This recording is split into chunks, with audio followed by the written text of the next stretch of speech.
What we are trying to do at KANEKO, try to give open space for your mind, means just give you freedom to think about anything and then see how it goes. KANEKO was founded on the belief that creativity is essential to human life, not just the arts. KANEKO is a great concept, and this is a great space. And the University of Nebraska is very excited about the future of our partnership. I have a very firm conviction that there is something distinctive about human intelligence that sets us apart from every other species on Earth.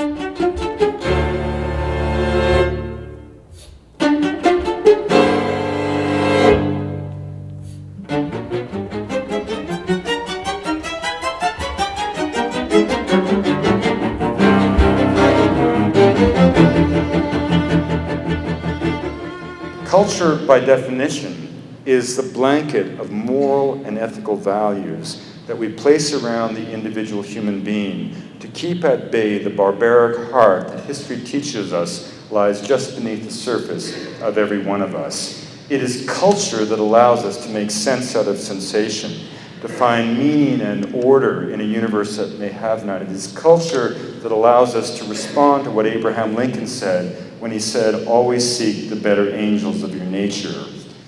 I don't believe that the strictures that are being visited on schools by No Child Left Behind were intended in the legislation.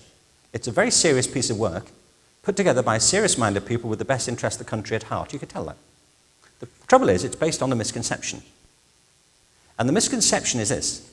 The misconception at the heart of this education reform process is that sorting out education is very similar to bailing out the auto industry. All we have to do is kind of cut the mess, get rid of the excess, focus on the core issues, make the whole thing more streamlined and more efficient, and get it all standardized. And then it'll be fine. And the problem at the heart of this is that motor cars are indifferent to the processes by which they are produced. And human beings are not. The heart of education is personal engagement. So to me, I have a little bit of suspicion about creative this and then create that.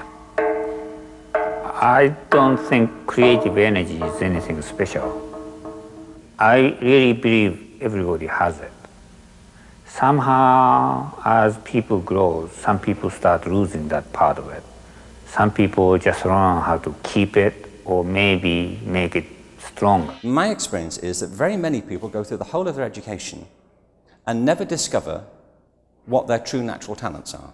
How are the arts doing in schools in Nebraska? This isn't, to me, just about the arts, but I'm saying throughout the country there's evidence that the arts are being cut back in schools. In Nebraska, the curriculum does not mandate or require arts instruction for graduation from high school. That is set by the local districts. I would encourage you not to stop having this conversation. Discovering our own personal gifts is part of a lifelong learning process, but we need opportunities for this to happen. Renowned glass artist, KANEKO teaching artist, and Omaha resident Thurman Statham offered just such an opportunity to these students.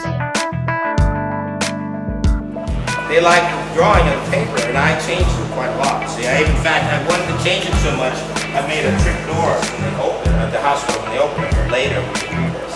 So this studio, my studio.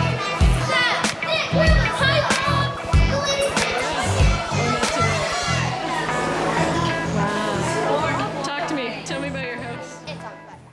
I love writing about these big social issues in the U.S. So Jackie was talking about how I'd written about hunger and about different issues here.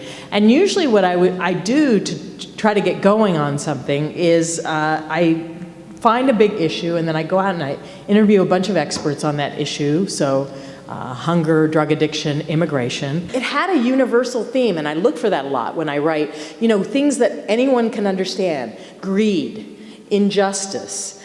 In this case, it was a kid who's willing to go through a hostile world to be with his mom. How long did it take you to do research for Enrique's journey? I mean, because it sounds like you went really in depth, and then also about how long would you say it takes you to research most of your stories?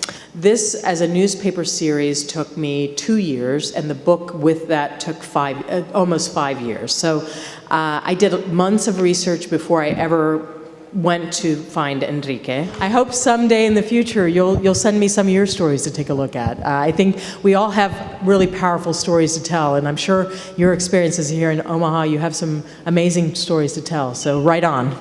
You know, I really think that this issue of women's rights around the world has really reached a tipping point for a couple of reasons. And one is that there's just an overwhelming amount of research that shows you get more bang for the buck if you invest in women. There's a lot of money going to the problem right now, but the problem's not being solved. It sounds banal to say it, but that helping people is always a lot harder than it looks. There are some indications that some things do make a difference. Yeah, I mean, I think that the scientists that I know, the most interesting scientists that I know, are all very much, they're not rigid people as people imagine, you know, scientists and mathematicians to be. The opposite. They're highly creative people with just a curiosity for everything. You know, a lot of art people are only interested in art. Most scientists I know are interested in everything. So they're, you know, and art and science and almost any process of discovery shares certain qualities. Where you go through this period of exploring what you know through reason, you get to the edge of what you don't know, and there in that edge, between the known and the unknown, some jump happens.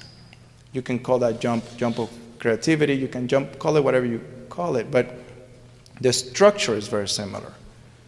What I want to discuss is some of the findings of my laboratory and of laboratories around the world on what we know about music and the brain. Music was one of the very first questions taken up by the early experimental psychologists in the late 1800s.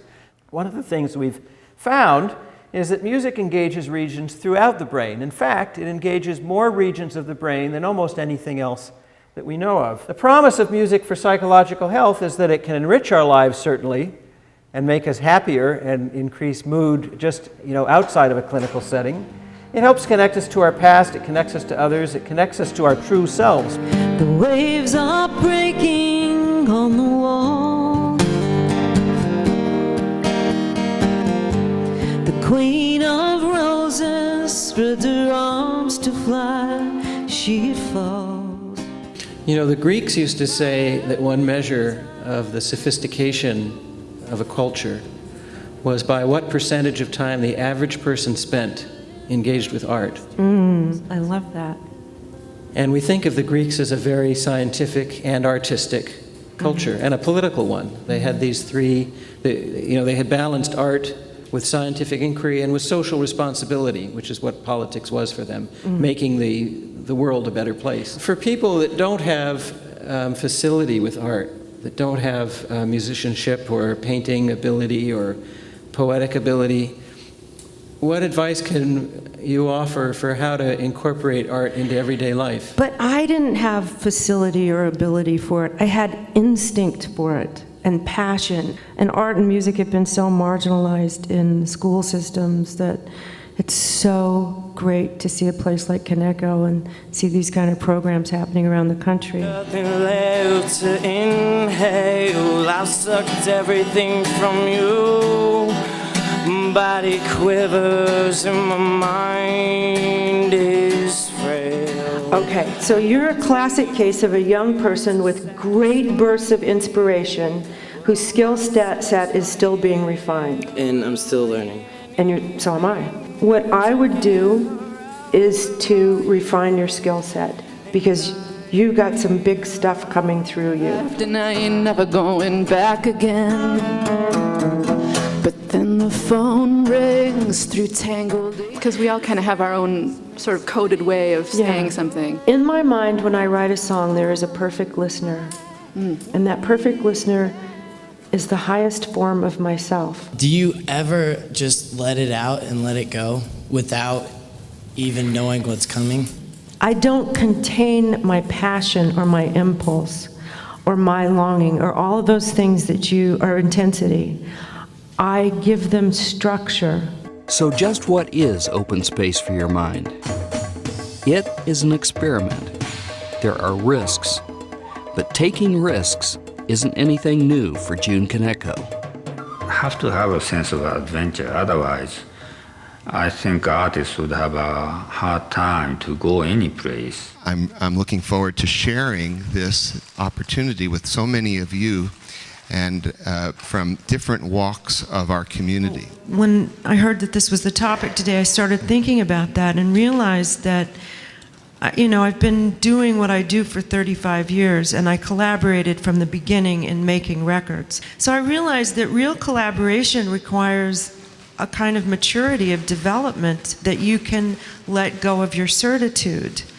I think to me what's fascinating is something that I've seen in my research and in my readings, which is this paradoxical nature of creativity and collaboration. You need to bring the passion, but you also have to have the maturity and the ability to compromise and know when to step back, which is very difficult when you're passionate about something. We have a natural tendency to want to control our lives, or organizations to kind of control their world, and many organizations and individuals try to gain autonomy. Well, the idea is if we all come together, we'll help each other and we can grow together. This is exactly what started my organization. Next thing you know, it's no longer just your idea. You know, even though it started with you, you are just as important as every other person.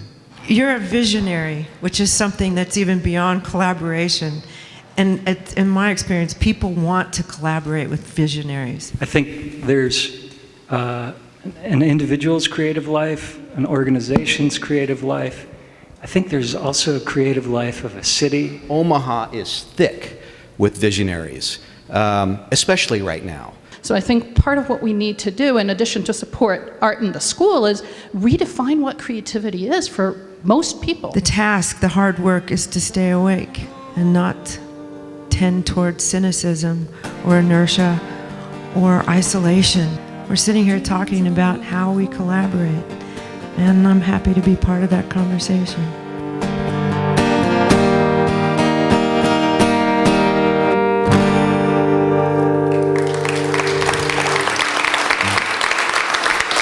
Thank you. Thanks for coming out.